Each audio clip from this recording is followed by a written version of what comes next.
Los remordimientos de un hombre hacia su madre provocó que dos enormes nahuales chocaran en una batalla a muerte. El Nahual y Francisca, segunda parte escrita por Norberto García.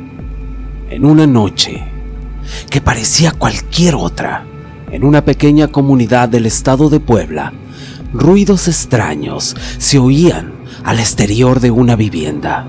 Don Jerónimo, a paso lento, alumbrado por una linterna, salía de su hogar, extrañado de todo aquel bullicio, al fondo debajo de una enramada, en donde la oscuridad era mayor. La tenue luz de su linterna dejaba ver un bulto, mientras se escuchaban los crujidos de algo que se quebraba. Al acercarse más, como a unos 10 metros, el corazón de aquel hombre parecía salirse de su pecho. Al descubrir con horror lo que tenía enfrente de sus ojos, era la silueta de un enorme perro de rasgos deformes, quien al percatarse de la presencia de aquel hombre lanzó una carcajada burlona, diciéndole: desde que era un niño, siempre soñé con este momento. Un día me prometí hacerte pagar todo el daño y dolor que causaste en mi madre, cuando la golpeaste y la humillaste, al enterarte de mi existencia, diciéndole que se marchara con su bastardo. Todo para mantener tu imagen de hombre íntegro delante de tu familia. No tienes idea de lo difícil que fue nuestra vida, pero gracias a mi abuela, quien me dio este don, hoy puedo estar delante de ti para hacerte pagar por todas las lágrimas y humillaciones que un día pasé por tu culpa. Desde que era niño, siempre tuve el deseo de saber lo que era tener un padre. Don Jerónimo observaba la escena y su terror creció aún más cuando pudo ver lo que devoraba esa horrible bestia. Se trataba de un cuerpo. Don Jerónimo le respondió: ¿qué hiciste, desgraciado? La bestia respondió: solamente dándote un poco de lo que te mereces. Aquí está tu hija Francisca. Pero si piensas que todo terminó ahí, estás muy equivocado, pues he venido por mi hijo. Sí, efectivamente, yo planeé todo para que nunca te olvidaras de mí. Mientras tanto, algunos kilómetros de ahí, algo acontecía, pues un joven despertaba. Tengo sed y mucho dolor de cabeza. En mi mente, vagos recuerdos que deseo sean solo pesadillas. No sé dónde estoy. Lo último que recuerdo es a mi madre. Me veía con un rostro lleno de terror. Todo es muy confuso y creo que estoy a punto de volverme loco, pensaba para sí mismo. En un paraje remoto, entre el monte, despertaba Fernando, visiblemente confundido y desorientado. En su cuerpo, muchos arañazos y algunas heridas le impedían moverse, por lo que con dificultad trataba de incorporarse. Mientras caminaba algunos metros, algo le llamó la atención. Era el brillo de algo. Al acercarse pudo descubrir que era la medalla de su madre, la que usaba siempre. Todo eso le empezó a preocupar demasiado, pues Francisca nunca se la quitaba. Un llanto y sentimientos de culpa le oprimían su pecho. Era como si un oscuro presentimiento se apoderara de él. Y aún más, porque recordaba cómo la relación con su madre se había vuelto difícil. Desde que comenzó su enfermedad, que por poco le costaba la vida, en ese momento de incertidumbre caminaba sin rumbo fijo, tropezándose y balanceándose de un lado a otro, para finalmente caer cerca de una nopalera. Al día siguiente, unos niños gritaban muy alarmados, pues creían haber encontrado a un muerto. Los padres de estos acudieron al llamado de sus hijos, descubriendo el cuerpo maltrecho de Fernando. Uno de ellos se acercó para ver si aún estaba con vida.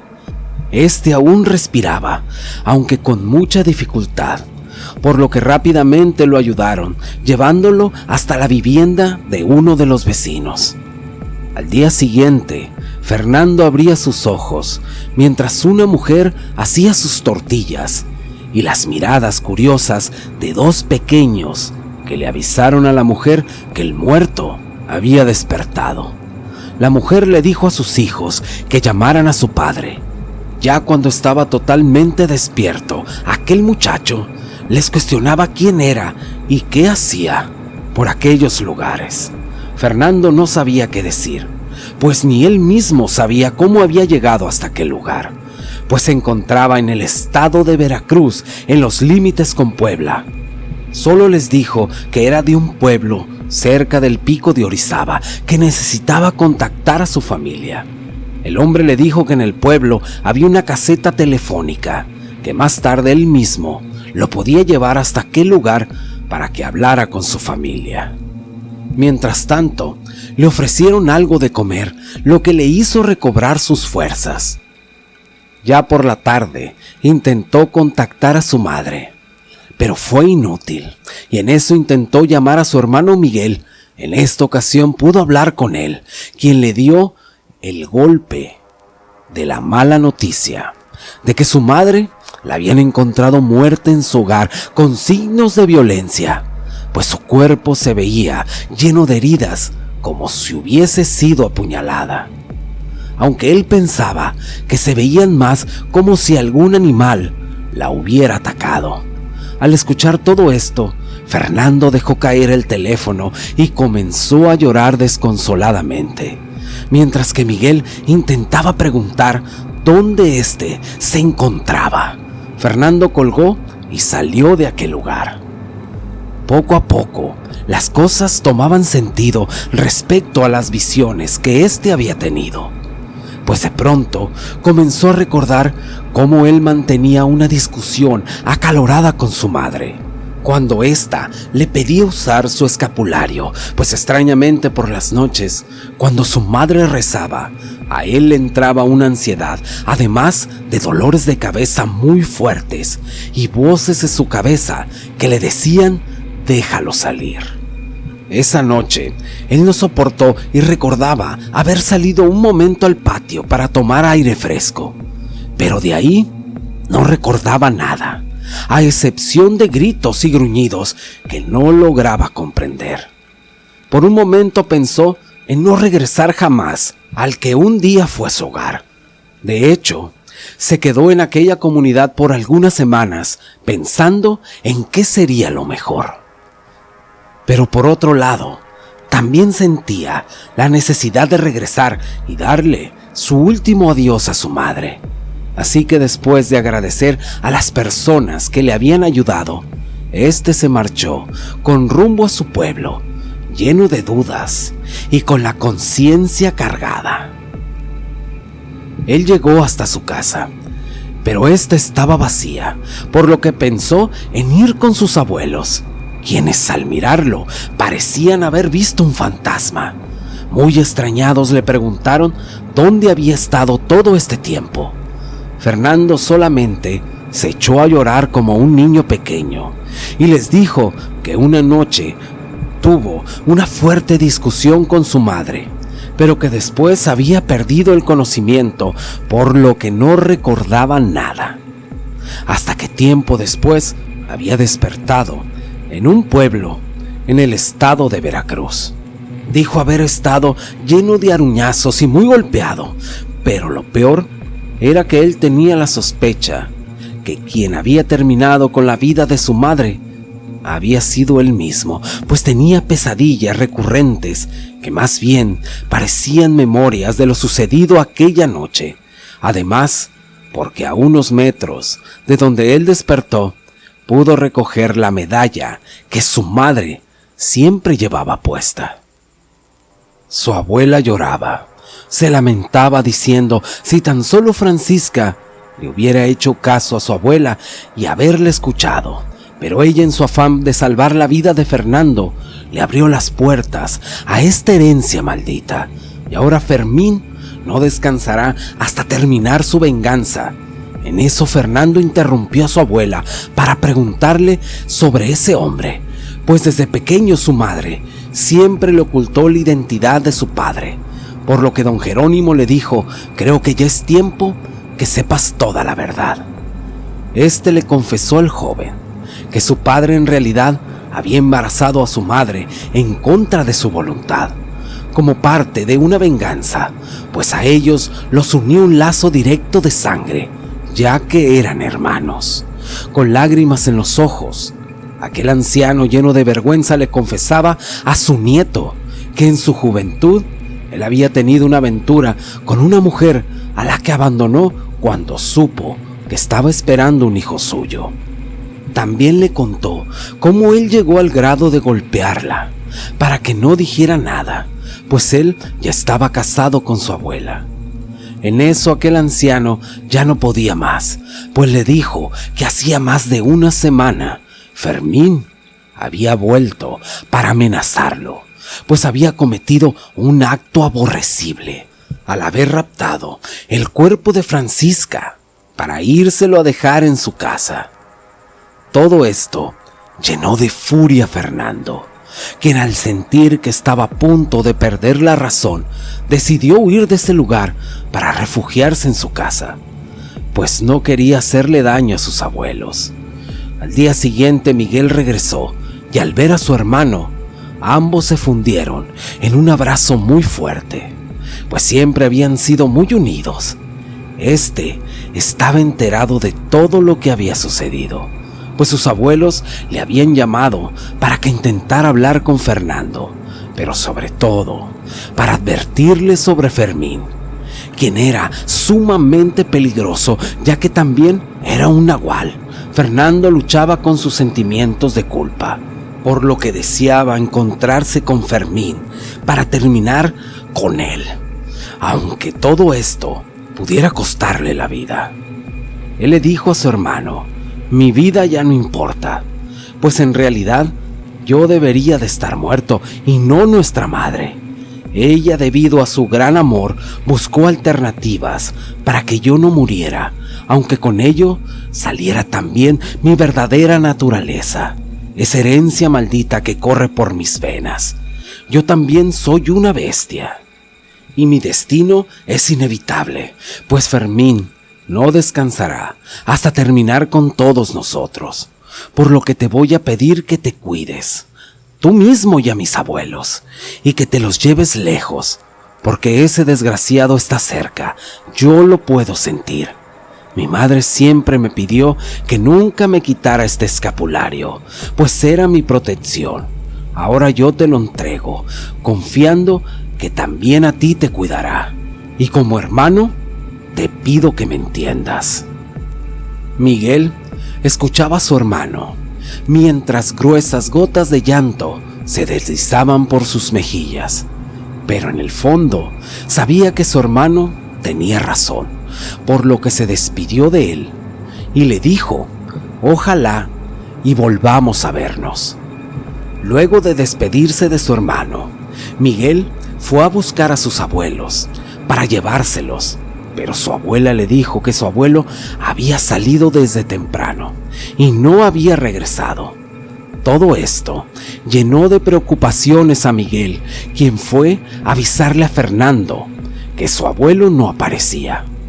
Fernando le dijo a Miguel que era muy peligroso, que él y su abuela debían salir cuanto antes, que él trataría de hallar a su abuelo, y así sucedió. El joven empezó a buscar por todos los lugares. Él podía sentir esa presencia extraña y una mirada que parecía seguirlo a todos lados. Fue así como éste decidió internarse entre el monte, pues desde que se había quitado su escapulario, sus sentidos se habían agudizado, al igual que su fuerza y su velocidad.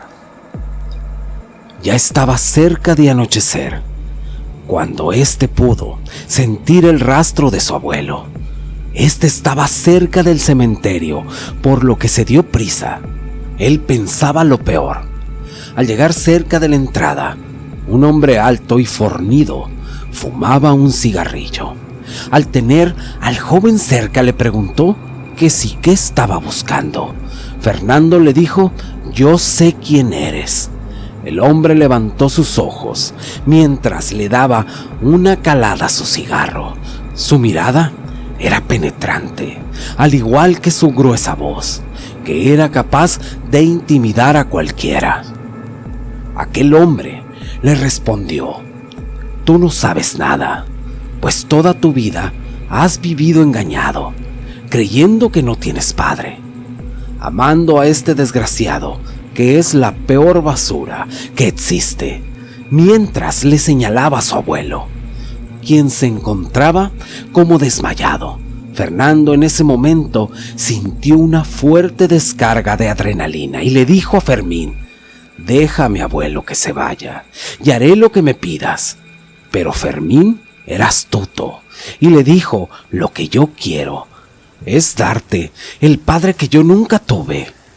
Pero para eso, tú mismo debes terminar con este desgraciado. Fernando le dijo: tú estás loco y prefiero morir aquí mismo que aceptarme como tu padre. Él me dijo: pues como tú quieras.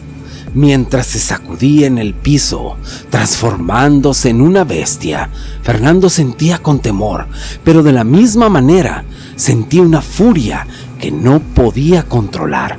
Pero a diferencia de otras ocasiones, este no intentó contenerse, más bien dejó salir eso que llevaba dentro, esa furia, esa bestia. La batalla era inminente. Los dos sabían que era una batalla a muerte, uno más confiado que el otro. La tierra parecía temblar. Los animales que estaban cerca salieron volando, otros corriendo.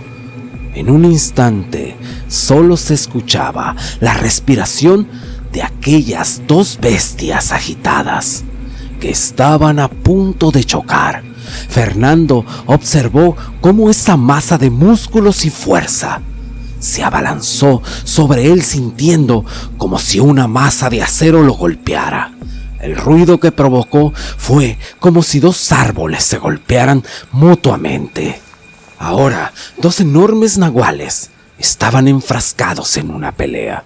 Fermín sacaba la mejor parte, pues este era más enorme. Además, a Fernando aún le costaba dominar su don.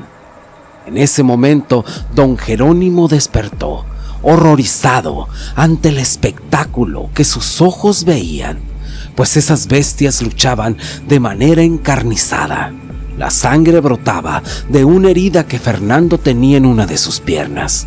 Cuando la lucha estaba a punto de terminar, pues Fermín tenía totalmente sometido a Fernando, quien sofocado se quejaba, pues la herida que éste tenía era profunda y perdió mucha sangre. Fermín tomó del cuello a Fernando para rematarlo, mientras le decía al viejo Jerónimo que viera cómo terminaba con su nieto. En ese momento, aquel anciano suplicaba para que le perdonara la vida a Fernando, mientras aquel majestuoso nahual disfrutaba por el dolor que éste le causaba a aquel anciano. Pero bien dice el dicho: el valiente vive hasta que el cobarde quiere. Y al encontrarse Fermín distraído, Fernando enterró una de sus garras en su estómago, provocando un fuerte alarido de dolor. Fermín parecía estar agonizando, pero sus deseos de venganza no cesaban, por lo que volvió a forcejear con Fernando, quien lo tomó del cuello con el hocico, reventándoselo con todas sus fuerzas. La lucha había terminado. Fermín se encontraba muerto en la entrada del cementerio, mientras Fernando, aún convertido, caminaba hacia donde se encontraba Jerónimo. Este, por un instante, se quedó viendo fijamente los ojos de él, para luego internarse en el monte. De Fernando no se volvió a saber jamás.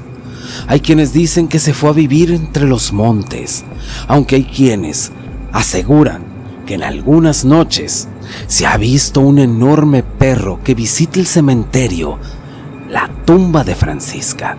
Su hermano siempre vivió con la esperanza de que algún día Fernando pudiera perdonarse a sí mismo y regresara con los suyos. Los abuelos murieron hace muchos años y aquella familia por poco desaparece por causa de los pecados de don Jerónimo, quien pagó el precio de rechazar a su propia sangre. Y hasta aquí llegó el relato de hoy, y quiero darte las gracias por haber llegado hasta el final, mandando un saludo a toda esta comunidad, la más chingona que existe. Y ahora sí, muchas gracias y hasta la próxima.